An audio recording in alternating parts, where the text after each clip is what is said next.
Bem-vindos a mais um vídeo abordando relatos do Reddit. O foco desta vez são pessoas que se consideram detentoras do poder sobre o mundo e todos nele. Não se esqueçam de curtir, se inscrever no canal e me seguir no Instagram. Isso realmente ajuda, e você não perderá nenhum dos meus vídeos. Minha mãe biológica insistiu que eu cedesse minha casa, pois minha irmã mais nova está grávida e precisa mais do que eu. Tenho 31 anos, sou um homem, e minha irmã tem 28 anos. Desde que me lembro, meus pais se divorciaram quando eu era adolescente devido à traição de minha mãe com um antigo namorado do colégio. Ela sempre foi controladora, manipuladora e narcisista. Infelizmente, minha irmã era como um pequeno clone dela. Nossa mãe agia como se tivesse total autoridade sobre mim, tratando-me como um cachorro obediente. Era humilhante. Minha irmã também apoiava essa dinâmica. Não foi surpresa quando optei por morar com meu pai em tempo integral após a separação dos nossos pais, enquanto minha irmã permaneceu com a mãe. Ambas eram muito semelhantes e praticamente cortaram qualquer comunicação com meu pai, a menos que fosse relacionada a dinheiro. Embora eu fosse mais parecido com meu pai, ele era focado nos negócios e começou a me ensinar sua área de atuação quando eu tinha 16 anos. Com o tempo, tornei-me sócio da empresa dele após 12 anos de trabalho. Tudo estava indo bem até cerca de 8 meses atrás, quando uma tragédia aconteceu. Meu pai, que havia sido fumante por grande parte de sua vida, ficou imunocomprometido e faleceu aos 60 anos, vítima da Covid-19. Após anos sem contato, reencontrei minha mãe e minha irmã por ocasião do funeral, realizado de forma socialmente distante por videochamada. Meu pai foi cremado conforme seu desejo, e não houve corpo ou caixão. Minha irmã parecia triste, mas minha mãe demonstrou indiferença durante todo o tempo. Não fiquei surpreso, pois a última vez que ela viu meu pai foi para exigir mais dinheiro e ameaçá-lo com processos. Ele apenas riu dela, pois já pagava pensão conforme a obrigação legal e nada mais. Mesmo após o divórcio, ele contribuiu com 30 mil para a faculdade da minha irmã, mas não era mais obrigado legalmente a enviar dinheiro à minha mãe. Ela não estava falida e continuava trabalhando no mesmo emprego há quase 3 décadas. Além disso, ela era proprietária da antiga casa da família que costumávamos compartilhar. Pouco tempo depois do funeral, o testamento de meu pai foi lido. Parece que ele pensou que, se fumasse muito, não acabaria com ele. Ele até brincou com isso em um vídeo pré-gravado. Ele estava praticamente distribuindo a maior parte de seus bens, incluindo dinheiro e sua casa, para seus negócios. Deixou um carro para minha irmã, um Missão 2015, e cerca de 10 mil em dinheiro. Minha mãe recebeu apenas 1.000 e alguns outros itens que afirmava serem dela por direito desde o divórcio. O restante ficou comigo, e minha namorada agora mora comigo na casa que meu pai me deixou. Minha irmã passou de terminar 2 anos de faculdade comunitária para viver com o namorado e trabalhar apenas meio período online por vários anos. Durante esse tempo, engravidou, mas sofreu um aborto traumático. Eu só soube depois do funeral, pois praticamente não tínhamos contato e ninguém me contou sobre isso. Quando o emprego do namorado dela começou a diminuir, ela precisou procurar um segundo emprego. E então, ela engravidou novamente. Ela afirma que ela e o namorado foram cuidadosos, mas chamam isso de bebê milagroso. Uma noite, ouvi uma batida inesperada na porta. Quando atendi, fui recebido de forma desagradável por minha mãe e minha irmã, que entraram sem permissão e se acomodaram na minha sala. Minha namorada e eu trocamos olhares confusos. Perguntei por que estavam ali, mas minha irmã simplesmente ignorou e começou a bisbilhotar minha casa. Logo depois, ouvi minha mãe elogiar o lugar. Então, minha mãe disse que, agora que meu pai faleceu, a casa deveria ser dela, já que ela era a única esposa. Ela sugeriu que eu poderia comprar uma casa nova e deixar minha irmã morar aqui, já que ela é a única com um bebê a caminho. Mas, se eu quiser ficar, poderia ocupar um quarto e pagar todas as contas até decidir sair. Minha namorada e eu entendemos o suficiente para saber exatamente para onde isso estava indo, e não permitimos que continuasse. Então, acho que poderia dizer que estávamos preparados mentalmente. Respirei fundo e declarei em voz alta: isso não vai acontecer. Você não manda em mim, especialmente na minha própria casa. Sim, ganho muito dinheiro, e realmente preciso disso, não que você se importe. Minha mãe começou a apontar o dedo para mim, como costumava fazer, e disse com firmeza: pare. Sou sua mãe, e você fará o que eu digo, porque eu te trouxe a este mundo e sou a única no comando aqui. E para você, sou como um deus. Isso significa que, quando eu digo algo, você obedece. Esta casa é minha por direito, e sua irmã vai morar aqui. Considere isso como um aviso de despejo formal. Mas, por minha graça, dou-lhe 2 semanas para fazer suas malas e passar a propriedade para mim. No fundo da minha mente, pensava que isso não podia ser real. Mas então peguei meu celular e comecei a discar. Minha mãe se levantou rapidamente, gritando: "O que você está fazendo?" Respondi: "Estou fazendo o que deveria ter feito assim que isso começou. Estou chamando a polícia para te tirar da minha casa." Ela começou a me bater e conseguiu derrubar meu telefone das minhas mãos. Tentei pegá-lo antes que pudesse ser danificado. "O que é isso? Se você não sair, vou te tirar à força", ameacei. Minha mãe me deu um tapa no rosto, e eu retribuí com o dobro da força, fazendo-a cair no sofá, com o rosto vermelho e manchado de maquiagem, em total choque. Gritou: "Como você ousa?" Voltei a discar no meu telefone e disse que, se ela não saísse, chamaria a polícia para removê-la à força. Minha irmã se interpôs entre nós, estendendo os braços, dizendo que eu deveria fazer a coisa certa pelo menos uma vez na vida e ser um bom irmão mais velho. Respondi: "Ah, sério? Eu sou o irmão mau?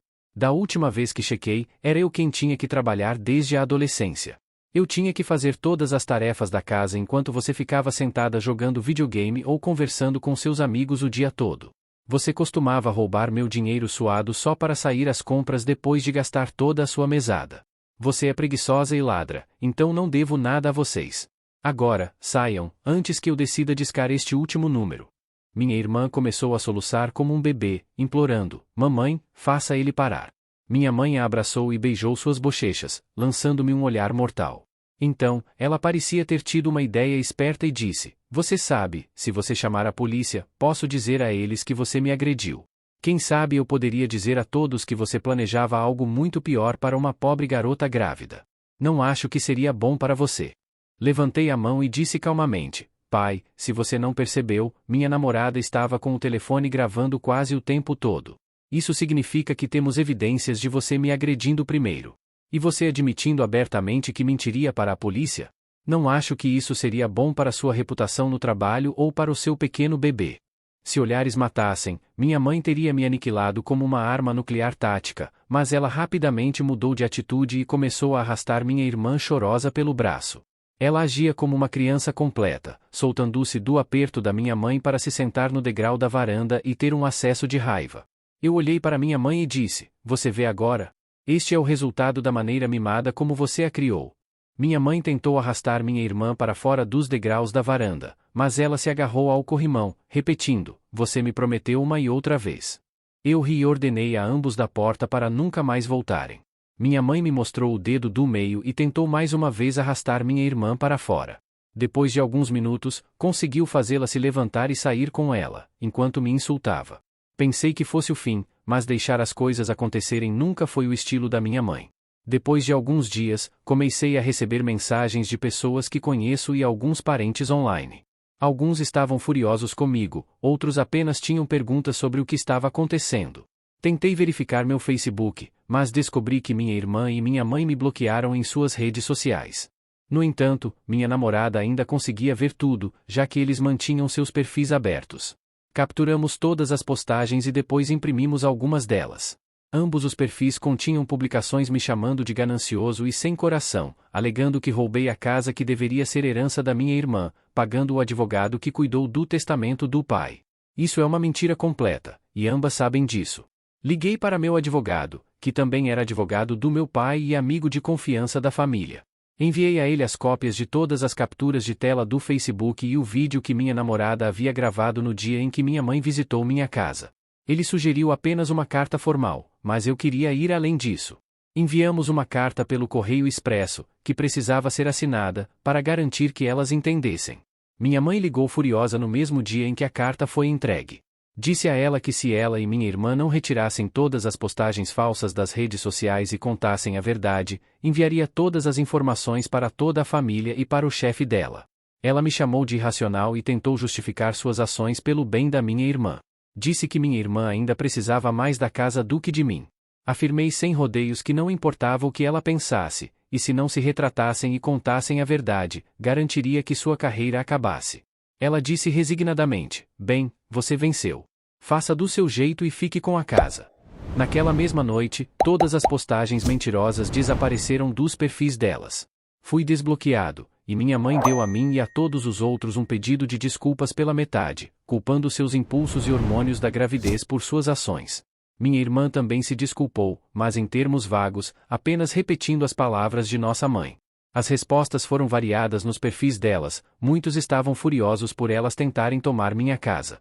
Recebi muitas mensagens de desculpas e meus problemas, daqueles que antes acreditavam nelas, mas tudo o que isso realmente fez foi me mostrar quem estava verdadeiramente ao meu lado. Como todos estavam rapidamente acreditando em suas absurdas histórias, eles eram principalmente membros da família do lado dela. Ninguém do lado do meu pai acreditou nela e expressou isso abertamente. Minha irmã e seu namorado acabaram se mudando para morar com nossa mãe para economizar dinheiro, mas ela os colocou no porão para manter sua herança funcionando. Minha irmã começou a desabafar nas redes sociais por não poder morar no andar de cima, e tenho certeza de que as duas estavam brigando, pois tudo o que minha irmã fez depois disso foi reclamar online. Minha mãe quase não postava mais nada em suas mídias sociais por causa da tentativa anterior de causar problemas.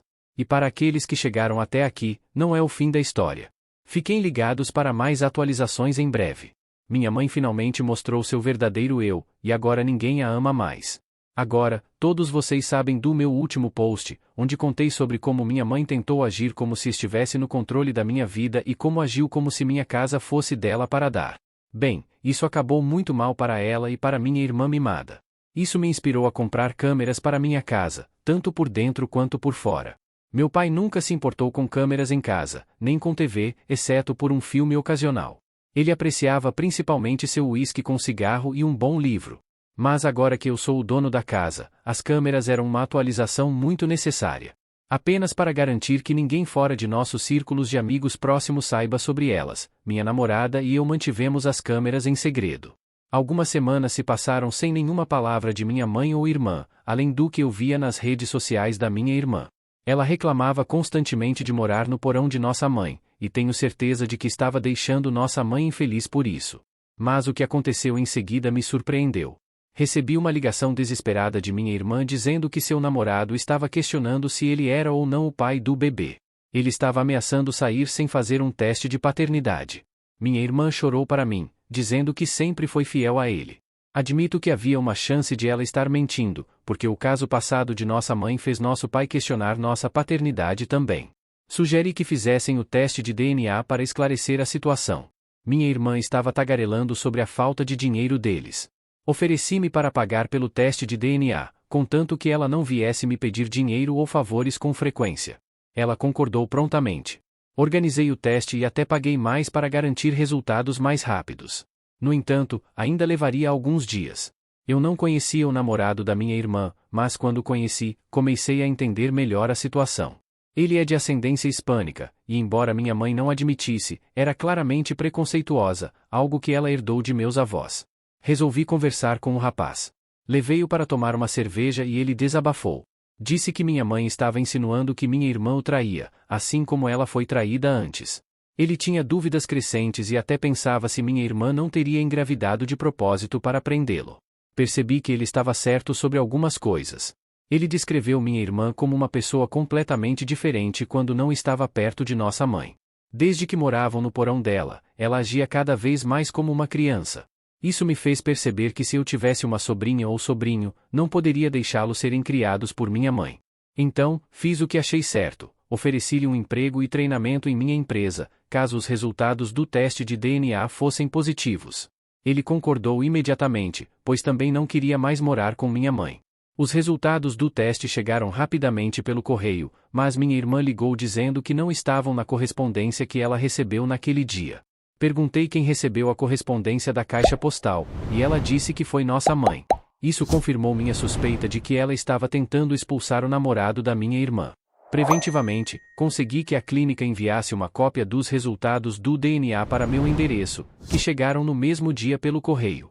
Liguei para minha mãe e confrontei-a sobre o teste de DNA.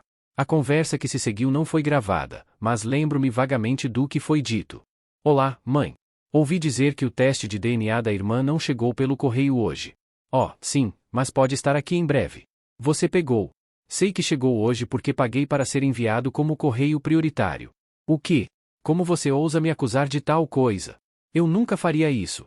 Ok, então acho que vou trazer a cópia de backup que foi enviada para mim. Cópia? Sim, Também mandei uma para mim no mesmo dia, já que paguei. Ok, acho que vou ligar para ela então e nos encontraremos. Espere, isso não é necessário. Desliguei o telefone e liguei para minha irmã imediatamente. Peguei minha irmã e seu namorado na casa de minha mãe e os levei até uma lanchonete local. Abrimos o envelope juntos, e certamente, os resultados do teste foram positivos. O namorado da minha irmã ficou tão feliz que até perguntou se ela queria se casar com ele, e ela disse sim uma meia dúzia de vezes. Uma pequena parte vingativa de mim estava apenas esperando para ver o rosto da minha mãe quando ela recebesse a notícia. Mas o que aconteceu a seguir me chocou honestamente. Quando levei minha irmã de volta para casa, suas coisas e as de seu namorado estavam sendo colocadas no gramado por alguns homens que não reconhecemos. Minha irmã congelou com um olhar em seu rosto que eu nunca tinha visto antes. Nossa mãe saiu bufando de raiva enquanto segurava os resultados do teste de DNA, que ela alegou nunca ter chegado, e começou a atacar verbalmente minha irmã. Como você pôde fazer um bebê com esse homem? Eu pensei que seu namoro com ele era apenas uma fase estúpida. Mas agora você vai ter o filho dele e se casar com ele. Eu teria ficado meio bem em ter o bastardinho dele por aí se você não estivesse criando na minha casa. Saia da minha casa imediatamente. Então ela se virou para mim, instalando os dedos, e disse: E você, espero que esteja orgulhoso de si mesmo. Tentei tornar esta família normal, mas você não faria o que eu digo como um bom filho deveria, e agora todos os meus planos estão arruinados. Vocês são todos um bando de insultos raciais. Enquanto isso, minha irmã estava de joelhos na grama, segurando a barriga e gritando: Não posso, não posso. Minha mãe então agarrou o cabelo dela e estava pronta para dar um soco, mas um olhar meu a fez congelar no lugar e abaixar rigidamente o braço. Ela apenas soltou um rosnado alto e voltou para sua casa, gritando: Ela é seu problema agora. Eu não tenho mais filhos. Naquela noite, hospedei minha irmã e seu namorado em um hotel até que um amigo do meu advogado, que trabalha no setor imobiliário, ajudou a conseguir um apartamento para eles o mais rápido possível. Como prometi, dei um emprego ao namorado da minha irmã. Ele é novo e praticamente está começando no degrau mais baixo, mas ele aprende rápido. Minha irmã agora está em terapia, paga pelo seguro da minha empresa, e já começou a agir de forma mais madura do que eu jamais a vi. Ela parou de se referir à nossa mãe como mãe e até começou a se referir a ela como eu. Ela veio até mim recentemente, disse que está trabalhando mais agora e concordou que eu estava certo sobre ela ser mimada.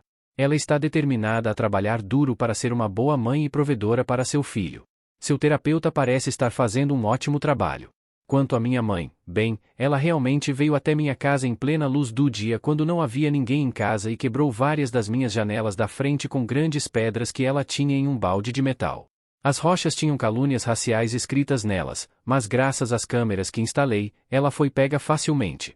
Eu entreguei as filmagens para a polícia naquele mesmo dia. Não me preocupei em pedir ressarcimento pelos danos, já que as janelas eram velhas de qualquer maneira, e isso só me deu uma desculpa para remodelar. Entretanto, realmente apresentei queixa e consegui uma ordem de restrição. Ela não pode ficar a menos de 150 metros de mim ou de minha propriedade. Ela também sofreu bastante online porque eu tinha uma câmera no painel do meu carro que captava tudo que minha mãe dizia e fazia naquela noite em que ela expulsou minha irmã. Dessa vez, eu mostrei para o resto da família, e minha irmã também contou praticamente a mesma história em seu Facebook. Isso praticamente destruiu a imagem remanescente de minha mãe para o lado dela da família, então ela não está mais falando muito com nenhum deles. Minha mãe não perdeu o emprego nem nada, porque não fui tão longe. Ela não deve se aposentar por mais uma década ou mais, mas alguns de seus parentes mais mesquinhos começaram a enviar críticas negativas falsas para seu site, e agora ela provavelmente está perdendo clientes. Ouvi de um dos poucos parentes com quem ela ainda está falando que ela está muito deprimida. Muito obrigado por assistir, comente sobre a história e deixe seu like, se gostou se inscreva no canal e ajude na meta de 1000 inscritos, até logo.